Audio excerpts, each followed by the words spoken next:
G'day all, here I am with a beautiful layout today. It's not just the hot pink background of my mat. I'm Leanne Shawler, I am an artist and a writer, and today we are going in behind the scenes of how I put this diary together. This is something I bought off cheaply off Amazon. It is, oh gosh, there's one on the back of it. It is a Henry Jones's Grail diary from Indiana Jones and the Last Crusade. Came with a whole bunch of inserts, of which I have dumped most of, but I've put a few things in here and I've taken a few things out, and because I had to gut the book to put in some extra text pieces and some extra illustrations, what I have ended up doing is gutting it and then putting it back together again, which didn't go great, but it looks old and ratty, so I'm going to go for it. So let's just get started with what I've done. I've dyed it a darker color than what it came in. It needs some scratching up. I need to get some sandpaper. That is on my shopping list to get. And what I have done is I've gone through and I found a couple of signatures in here. Like the signature is like the folded pieces that are all grouped together down the side here. That I can take out, remove the text pages, replace it with this cut to size because it matches the color of the paper pretty well. I am still undecided what to do with most of these text pages. I would like to, a lot of it is just, it's bugging me, like this is Princeton, New Jersey. And I've changed who this diary belongs to. Initially it was going to belong to Idathea's father, and now it's going to belong to Jasper, because he's spent most of his career thus far looking for the Grail. So of course he would have a notebook on him. But I think I need to make space in here to add things in. So I've made myself some notes. I'm going to gut the back one and replace it almost completely. I'm going to gut one in the middle here, just because of its location. Now I may have to put it back in because in between each signature, can I show you? In between each signature, there's sort of a bit glued together here in the margin. That's just because they've glued along here before they bound it into the book, and the glues come in between the signatures. And I'm going to replace these end pages because what I did is crap and it's ugly. So we're going to replace this end page completely. I'm going to somehow, it's out of the way. I'm going to somehow save this page because it's glued into this one. So I'll just have to figure that out. I think I might have to cut in here. Anyway, and the same goes for the back page, which is the map.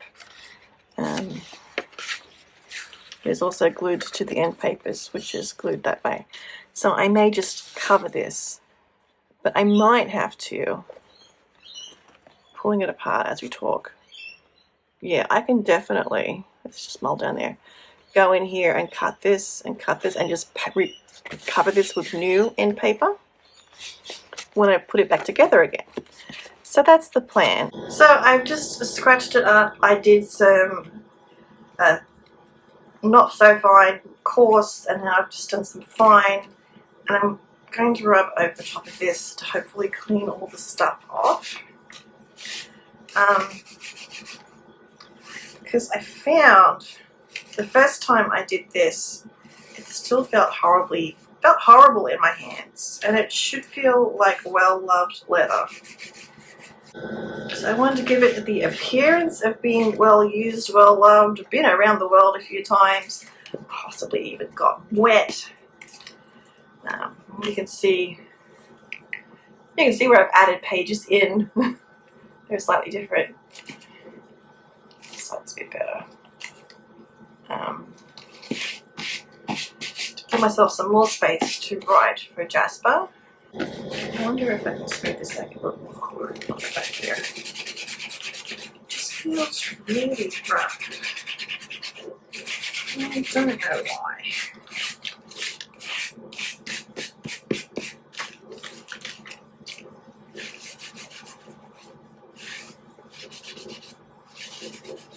So, what I did the first time through, I think I filmed this, so I'll just tell you. I did this with coarse, and then I still have it here. I have a blend of satin varnish and raw umber, and I just put that into here. Oh, now I've scratched it. Put that onto here, and it really like went into the cracks. And I'm tempted, if I had a light brown that was transparent, making this just a little bit less battered looking. Where's the front? This is the front. And so I've torn most of this one off, so it needs to be re-glued on. Look, just tear it out.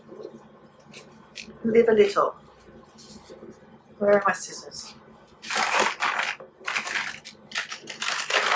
There they go.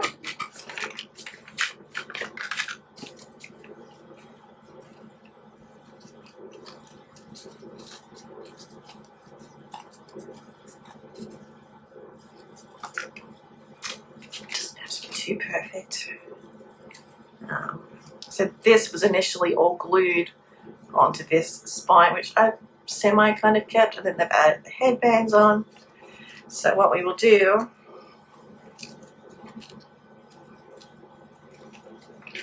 is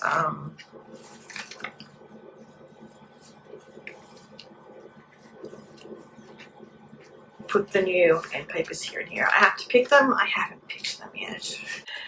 Alright, so we open the book, and I have added two rather bright, as you look at it, marbled papers. These are marbled paper offcuts from Venice. So I finally got to use those. I kind of like the dragony look of this, so that's why I did that. This box contains most of my specialty paper, such as wallpaper.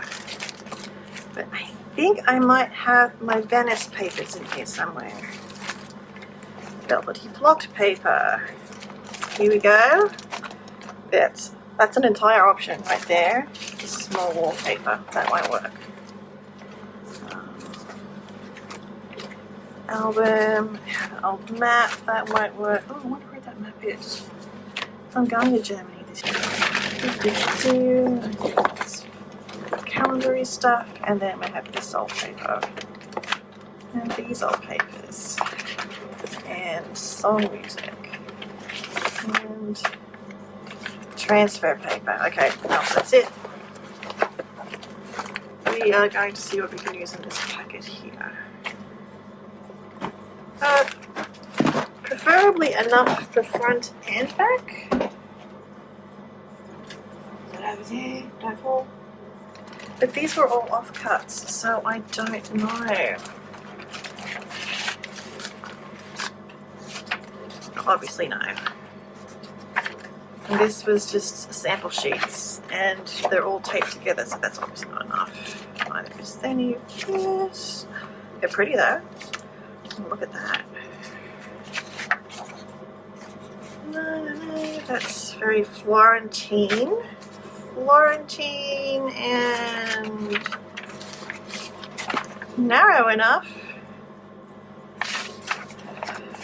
But no, because I want it to be hinged. This is the other single sheet of paper. I don't think this is going to have anything big enough.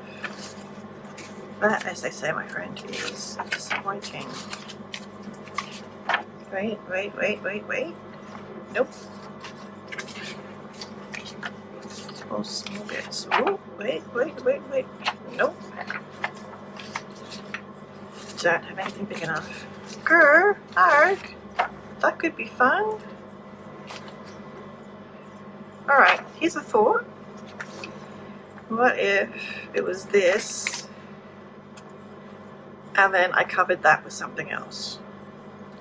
But I would not have enough for the back.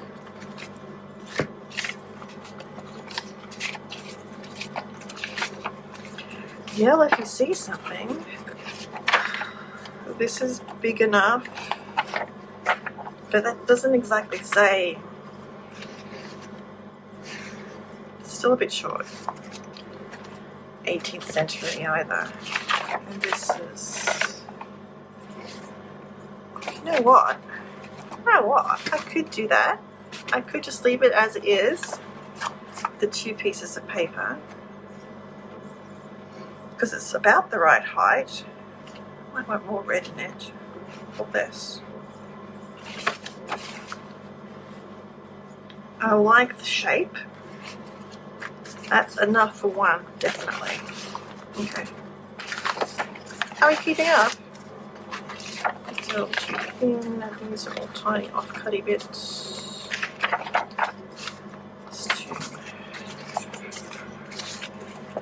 Here's an actual piece.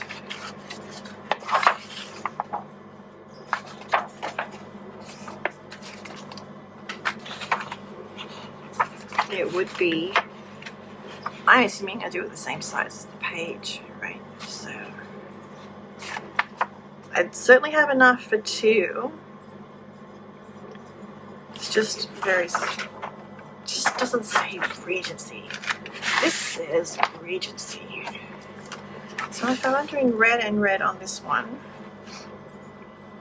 like that, I am going to have enough left over that I can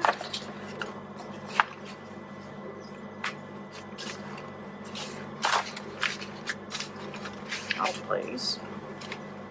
I mean, really you want it to be quite strong, and that hinge might be enough, but I can cover it with what's left over too. Okay, decided we're going to use these 2. This book, when I got it, was a complete mess. The pages were just stitched in any old order, so you couldn't actually follow the story as written. And I'm pretty sure they've lifted this from somebody else's hard work, because it's a lot of like a behind the scenes of Henry Jones looking for the Grail. So what I've basically done is I've kept a bunch of the text, particularly ones that had illustrations on it and ink blots, and I've added things. So I whited out in a mix of paper artsy and matte paint. So this is the blend I have come up with. It's a mix of Jane Davenport's Ancient Pages, which I don't think you can get anymore, so there better be enough of it. Her, what is it? Blissful Beige, Joyful Gesso. I'm thinking of getting another one in a more creamy colour to see if these will blend together well. And then I have Paper Artsy Gold Rush, which has given it the warm tone here. It's pretty close. And I might, maybe I'll do the first 2 and then sponge this on the top. I don't know. I'll figure it out to get that old paper look. If I go in and sketch either on the blank page, I have a blank page right in the middle here. It makes no sense whatsoever because this page was put in the wrong place, obviously. So yeah, so that's the thought.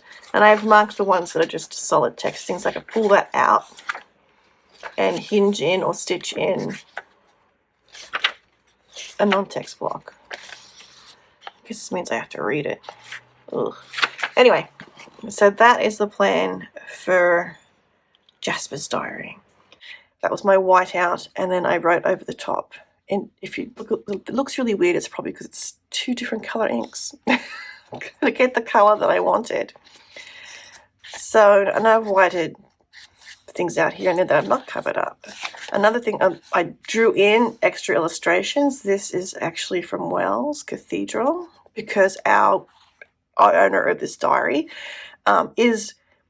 it's his explorations of looking for the Grail from when he left college, which is, I'm going to say it's probably Oxford, in 1809 through to when he returns to his home in West Wales, which is 1814. So he's been everywhere, man. Wells is one of the places. It gets talked about in book 1. And so, like, this was a modern date, so I've changed it to Oxford, England, 4th of October, 1808. Now, is this a good forgery? No. But it's just to have a bit of fun. So he's been to Venice. This came from the little insert pieces that you got, which were honestly quite crappy. So I just stuck that one in. I printed this out, and this is all text pre A Grail of Idathea.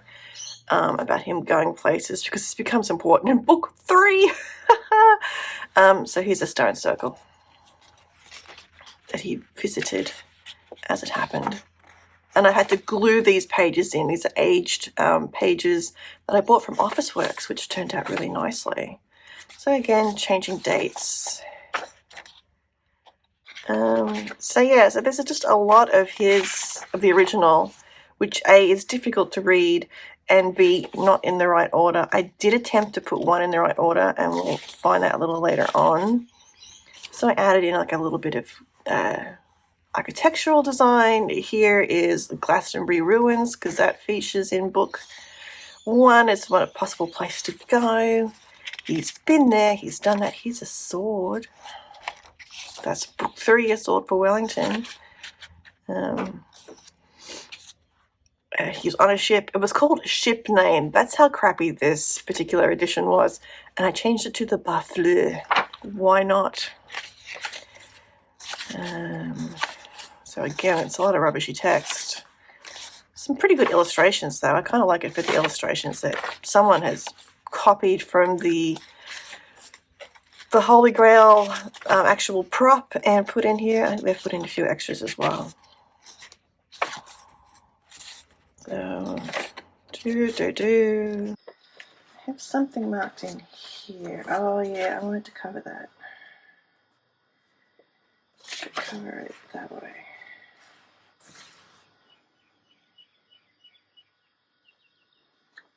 Should we do that just so that it's done? Or this side.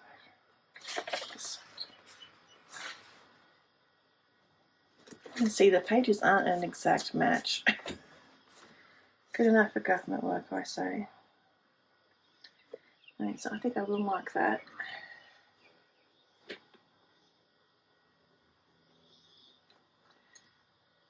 Just so that it's finished, just so that I have a surface to work on. And I'm doing the whole page because it will look weird if it's just half a page with the aging that's on this piece of paper. So we'll do it that way. And a nice smooth edge. Glue it down. And then we will get on with business.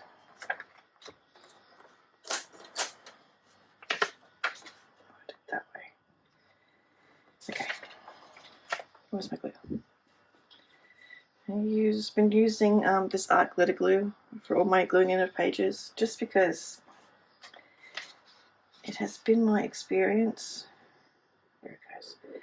It's been my experience that the other glue can sometimes just unadhere itself.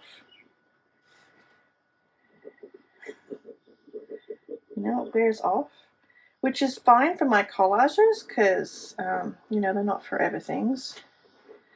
And this isn't a forever thing either. It's just a silly prop that I've put together to amuse myself with as part of the Mordrecai Chronicles. But anyway, oh, you know what I was going to do? Okay. No, that didn't work, did it? That's my problem. I just leap right in and start doing things instead of thinking this stuff. The corner at the bottom there. Sure, it's square down there. It's got a bit of a rough edge on the top, but that's okay. So there we go. And I'm going to stick this, put this back in here as well. I have little things that I want to tuck in as separate pieces. But I made this lovely little blackberry leaf. Do you remember the blackberry leaf from episode? I'll put the number in here and the link that he finds in Idathea's hair, and he's kept it. It's still here. I'm surprised it's green, but you know, it's an actual photo of a blackberry leaf that I went to town on. I added this sketch in because I liked the night. And I have blank pages where I can still add stuff in, which I may do. This may happen like for book 3, book 4 maybe. This stuck together a bit. This is a bigger map of the ruins of Glastonbury. The kind of thing you would expect someone who's looking for the Grail to have. I've added another architectural element in here, and this was when I didn't do well with the writing, but as you can see, it's just as messy. Slightly different style there. I am not a forger. I couldn't match the style and did not have the interest in so doing. You can see every page here. Those two are glued together. Oh, so this is the bit I tried to put together. I couldn't find the beginning, but it refers Hildegard of Bingen, and I thought that was really interesting. And then once we get out of Hildegard of Bingen, we're in Wales, and it's 1813, and I'm like, oh, hello, he's looking for the Grail in Wales. So that was interesting. There's another blank page there that I can use, and I think I skipped a page. I did, there it is. There's another Bingen reference there. I like Bingen. So I have these blank pages that I can still fill in for future parts. I think what I'll have to do is a select flip. Oh yeah, this is pretty much the original book, and I'm just changing the dates. And I changed the locations if it's in America, because he didn't go to America, because he didn't. Well, I think I let him go once. So yeah, I don't think there's anything else really exciting in here. Oh, there's another flashback that I added in for Wells. 1808 France, because I realized that France and England were at war. What the heck was he doing in France? So this is about him managing to dodge those hostilities and not get caught as a spy. He's had an exciting life until now. This, I had a whole beautiful book, actually, in Latin, agreements between Glastonbury and Wells, because at one point I do want to write a book about the relationship between Glastonbury and Wells in romance form. And for some reason, the dogs found it very tasty, so I've chopped off all the dog bites. I've just pulled a few pages in there. I don't know Latin very well. I only took a year of it. So it's just stuck in there as a little bit of a... So,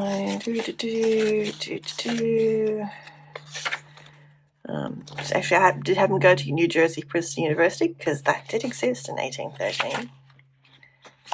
I think we're coming towards the end here.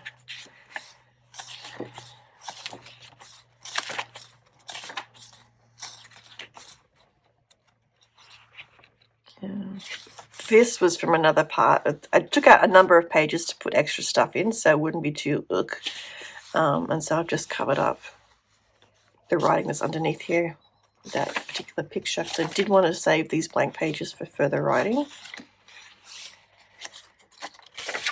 And I think we're almost at the end here. Oh. This didn't color match as well as I liked it to. But this is about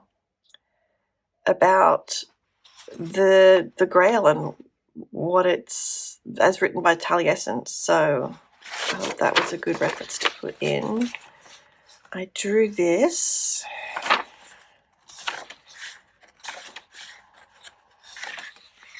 And then the book started to fall apart and just shatter, and I haven't been able to fix that.